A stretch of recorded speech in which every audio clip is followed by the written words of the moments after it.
flew over the bay and saw the scars carved into the mountains themselves. Nature had left fingerprints no one could deny. This was not caused by an underwater earthquake like most tsunamis. This was a mega-tsunami, a rare, terrifying phenomenon capable of rewriting the laws of coastal safety. And here's the most disturbing part. What happened in Alaska wasn't unique. Similar conditions exist today, near populated coastlines, near cities, near millions of people. The ocean has done this before, and it can do it again.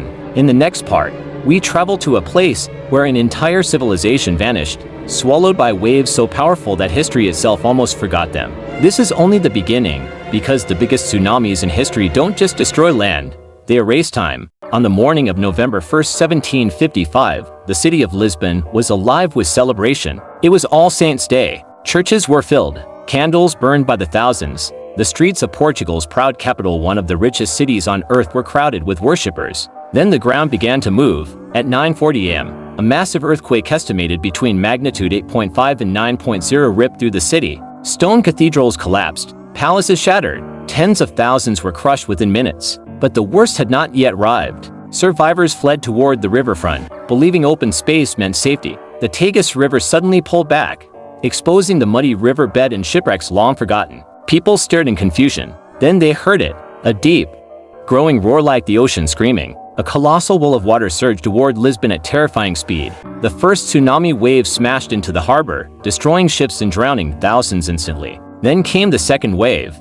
and then the third, each one deadlier than the last. Waves over 60 feet high surged inland, swallowing entire neighborhoods. Fires from overturned candles spread across the ruins, turning Lisbon into a burning graveyard. By the end of the day, up to 100,000 people were dead. But the tsunami didn't stop in Portugal. It crossed the Atlantic. Hours later, the waves struck Ireland and England, damaging ports. Then shockingly, they reached the Caribbean. In Barbados and Martinique, the sea rose suddenly, flooding coastal towns. Even the eastern coastline of what is now the United States felt the ocean's violent pulse. This single tsunami reshaped the world. Portugal's global power collapsed overnight. Philosophers like Voltaire questioned God and fate. Scientists began studying earthquakes seriously for the first time in history. Modern disaster science was born from this catastrophe. And yet, here's the chilling truth. If a similar earthquake occurred today along the same fault line, the Azores-Gibraltar fracture zone, that tsunami could strike Europe, Africa, and the Americas once again. Millions now live where thousands once died.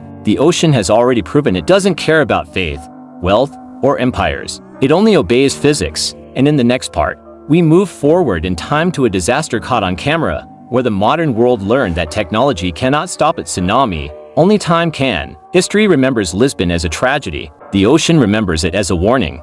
On December 26, 2004, millions of people across the world were celebrating the day after Christmas.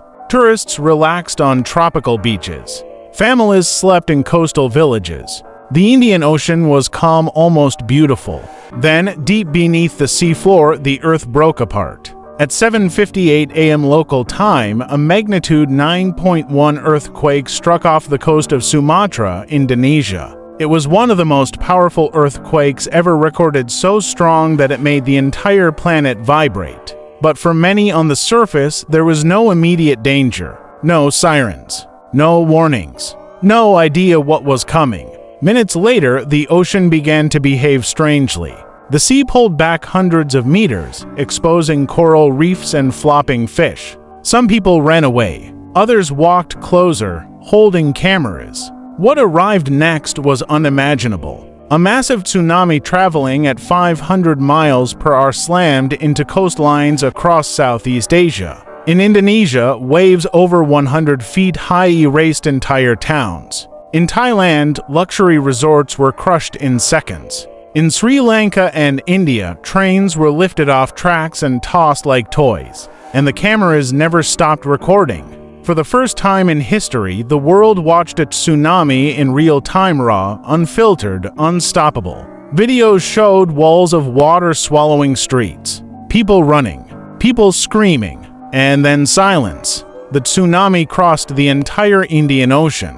Hours later, it struck East Africa, killing people who had no idea an earthquake had even occurred. Somalia, Kenya, and Tanzania were hit from thousands of miles away. By the time the ocean finally rested, over 130,000 people were dead across 14 countries. It was the deadliest tsunami in recorded history. The tragedy changed everything. Early warning systems were built. Satellites were linked. Governments realized that minutes, not technology, decide survival. But here's the most terrifying lesson.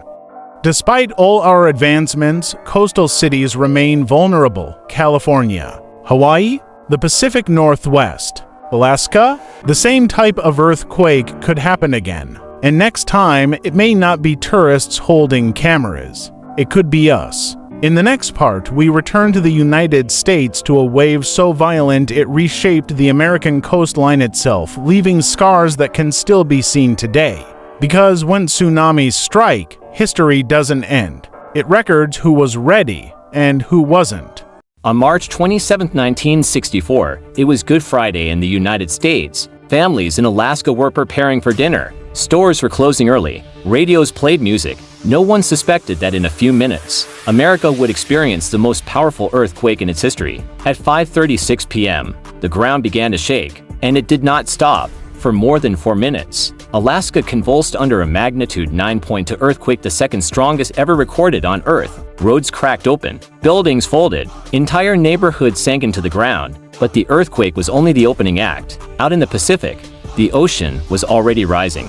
Within minutes, massive tsunami waves slammed into Alaskan coastal towns. In Valdez, the harbor collapsed and vanished into deep water. In Chenega, nearly the entire village was destroyed. Only one person survived. Then the waves began traveling south. Hours later, without warning, the tsunami struck the west coast of the United States. In Crescent City, California, residents thought the danger had passed after the first wave. They returned to their homes. That mistake proved fatal. A later wave stronger than the first surged into the town, tearing buildings from foundations and dragging people into the ocean. Cars floated like leaves. Entire city blocks disappeared. 11 people died in Crescent City alone. The tsunami continued its journey. It hit Oregon, Washington, and even reached Hawaii, where waves destroyed homes and killed residents sleeping near the shore. By the time the ocean finally calmed, 131 people were dead, and damage exceeded $1 billion in today's dollars. But Alaska had changed forever. Entire sections of coastline were permanently altered. Some land rose by 30 feet, other areas sank and were claimed by the sea. New bays formed, old harbors vanished. Scientists realized something terrifying. This wasn't a rare event. The same fault line, the Alaska Aleutian Subduction Zone, is still active. It has produced massive tsunamis before, and it will again. And here's the part most Americans don't know. The Pacific Northwest, including Washington, Oregon, and Northern California, sits on a similar fault, the Cascadia Subduction Zone. When it breaks, the waves will come. In the final part, we'll uncover a tsunami so powerful it didn't just flood land, it rewrote the limits of what science believed was possible, because America has already faced the ocean's full fury, and the ocean never forgets where it has struck before. Long before cities, before written history, before humans understood the ocean, there was a land that no longer exists. Around 8,200 years ago, a vast region called Doggerland connected modern-day Britain to mainland Europe. Forests, rivers, animals, and thousands of early humans called it home. It was a bridge between worlds. Then the seafloor collapsed. Off the coast of Norway, an enormous underwater landslide now known as the Storegga Slide sent thousands of cubic miles of sediment crashing into the Atlantic. The impact displaced unimaginable amounts of water. What followed was not a normal tsunami. It was a continental-scale ocean wall. Waves over 65 feet high raced across the North Atlantic, slamming into Scotland, Norway, and Northern Europe. Coastal settlements vanished instantly. Entire landscapes were ripped apart. Doggerland never stood a chance. The tsunami flooded the low-lying plains completely. Forests drowned. Rivers disappeared. People who survived fled to higher ground, never to return. Within hours, an entire world was gone. Today, Doggerland lies beneath the North Sea, its existence proven only by sonar scans, ancient tools pulled from fishing nets, and human bones dredged from the ocean floor. History didn't record this tsunami. The ocean erased it. For thousands of years, scientists believed such massive landslide-generated tsunamis were nearly impossible.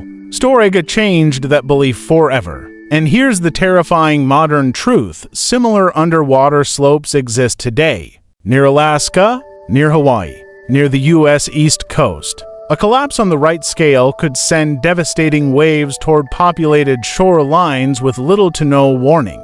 No earthquake, no shaking ground, just the sea suddenly rising. The biggest tsunamis in history teach us one final lesson. The ocean doesn't need permission from time, technology, or civilization. It has destroyed empires. It has reshaped continents. It has erased entire worlds. And it will do so again because the greatest waves in history aren't the ones we filmed. They're the ones that left no witnesses behind.